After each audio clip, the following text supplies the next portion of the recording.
അമ്മ എന്തെടുക്കണേ അമ്മ? ഞാനൊരു ചക്ക മുറിക്കണേ. കണ്ടോ, ഇത്രയും വലിയ ചക്കയാണ്. ഇതെവിടെ നിന്ന് കിട്ടിയോ? അമ്മ മേടിച്ചാണ് ഈ ചക്ക.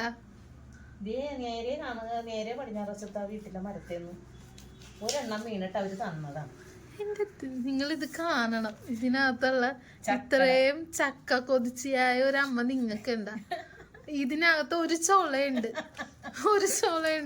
അതായത് ഈ ചക്കയുടെ വലിപ്പം എന്ന് പറയുന്നത് ഇതാണ്. രണ്ടായിട്ട് മുറിച്ചിട്ടുള്ള ഈ ചക്കയുടെ വലിപ്പം. ആ ചക്കയാണ് അമ്മ ഇവിടെ ഇരുന്ന് മുറിച്ചോണ്ടിരിക്കണം. ഇത് ഇടാനായിട്ട് കൊണ്ടുവന്ന പാത്രം കണ്ടോ?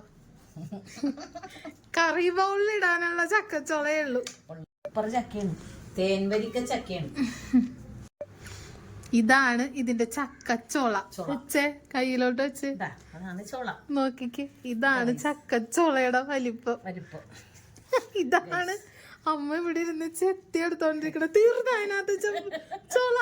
എന്റെ ദൈവമേ, ഒരു ചോളയിട്ട് ഇത്രയുള്ള ഒരു ചോളക്ക് വേണ്ടിട്ടാണ് അമ്മ ഇത്ര എണ്ണയും കളഞ്ഞി. അമ്മ എണ്ണൊക്കെ കൊടുക്കത്ത വിലയുണ്ടാ? അയ്യോ ദൈവമേ, അത് ആ നവണിക്കച്ചക്ക താഴെ ഇട്ടെന്ന്. ഒരെണ്ണം വലുതുണ്ട് കേട്ടാ. ഈ ഒരു ചക്ക പൊളിച്ചിട്ട് കിട്ടിയ ചോളയാണ് ഇത്. ഇതാണ് ഇതിന്റെ ചക്കയുടെ പൊല്ല. എന്തിനമ്മ ഈ പാട് കഴിക്കാൻ നിൽക്കുന്നത്? രണ്ടിയോളെ തിന്നാല.